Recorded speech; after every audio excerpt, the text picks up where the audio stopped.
ప్రస్తుతం ఇరాన్తో అమెరికా చేస్తున్న యుద్ధం తన కోసం కాదు, ఇజ్రాయెల్ కోసం అనేది బహిరంగ రహస్యం. కానీ అమెరికా ఆ మాట అంటే ఒప్పుకోదు. ఇరాన్ నుంచి తన భద్రతకు ముప్పు ఉన్నందువలనే దాడికి దిగామని బయటకు చెప్తోంది. నిజానికి ఇరాన్ సుప్రీం లీడర్ అలీ ఖమేనీని చంపేస్తే ఇరాన్ పని అయిపోతుందని అమెరికా, ఇజ్రాయెల్ అంచనా వేశాయి. కానీ జరిగింది మరొకటి. వాటి ఊహకందని రీతిలో అధునాతన మిస్సైల్స్, డ్రోన్లతో ఇరాన్ విరుచుకు పడుతోంది. దాంతో ఈ సంక్షోభం మరికొన్ని వారాల పాటు కొనసాగొచ్చు. అంతేకాదు అమెరికా మెల్లమెల్లగా ఈ యుద్ధంలో కూరుకుపోతుందని విశ్లేషకులు అభిప్రాయపడుతున్నారు.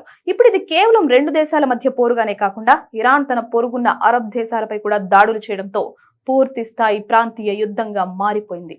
ఇప్పుడు ఈ యుద్ధం త్వరగా ముగిసేలా కనిపించడం లేదని, అమెరికా తన ఆయుధ నిల్వలను కాపాడుకోవడానికి డిఫెన్స్ ప్రొడక్షన్ యాక్ట్ ను కూడా ఉపయోగించే అవకాశం ఉందని విశ్లేషణలు వెలువడుతున్నాయి. తన ఆయుధాలను ఇరాన్ వైపు మళ్లించడం వల్ల ఉక్రెయిన్ వంటి ఇతర ప్రాంతాలకు అందించే మద్దతు తగ్గే అవకాశం ఉందని, ఇది రష్యా వంటి దేశాలకు లాభిస్తుందని నిపుణులు హెచ్చరిస్తున్నారు. Iran supreme leader Ali Khamenei మరణించడంతో ఇరాన్ పాలనలో గల్ఫ్ రాజకీయాల్లో పెను మార్పులు వచ్చే అవకాశం ఉందని విశ్లేషకులు అంచనా వేస్తున్నారు. మొత్తానికి అమెరికా ఈ యుద్ధంలో లోతుగా కూరుకుపోతోందని, ఇది ప్రపంచ ఆర్థిక వ్యవస్థ, భౌగోళిక రాజకీయాలపై తీవ్ర ప్రభావం చూపుతుందని అంతర్జాతీయ నిపుణులు ఆందోళన వ్యక్తం చేస్తున్నారు. ఇక ఇరాన్ తన సైనిక వ్యూహాన్ని గణనీయంగా మార్చింది.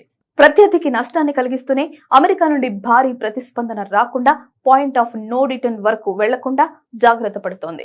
తనకంటే శక్తివంతమైన దేశాలను ఎదుర్కోవడానికి పెద్ద సంఖ్యలో బాలిస్టిక్ క్షిపణులు, డ్రోన్లు, లాంగ్ రేంజ్ ఆయుధాలను ఉపయోగిస్తోంది. హెజ్బుల్లా, ఇతర మిత్రవర్గాల ద్వారా ఇజ్రాయెల్ గల్ఫ్ ప్రాంతాల్లోని అమెరికా స్థావరాలపై దాడులు చేయించి ప్రత్యర్థుల క్షిపణి రక్షణ వ్యవస్థలపై ఒత్తిడి పెంచుతోంది. ప్రపంచ చమురు సరఫరాలో 20% వాటా కలిగిన హోర్మోజ్ జలసంధిని మూసివేస్తామని హెచ్చరించడం ద్వారా ప్రపంచ ఆర్థిక వ్యవస్థను ఇబ్బందుల్లోకి నెట్టి పాశ్చాత్య దేశాలపై ఒత్తిడి తీసుకురావాలని చూస్తుంది. ప్రత్యర్థుల కంటే ఎక్కువ కాలం నష్టాలను తట్టుకుని నిలబడగలమని ఇరాన్ నమ్ముతోంది. యుద్ధంలో విజయం కంటే వ్యవస్థ కుప్పకూలకుండా నిలబడమే లక్ష్యంగా పెట్టుకుంది. ప్రస్తుతం ఇరాన్ గల్ఫ్ ప్రాంతంలోని అమెరికా సైనిక స్థావరాలను, చమురు, గ్యాస్ కేంద్రాలను లక్ష్యంగా చేసుకుని తన దాడులను కొనసాగిస్తుంది.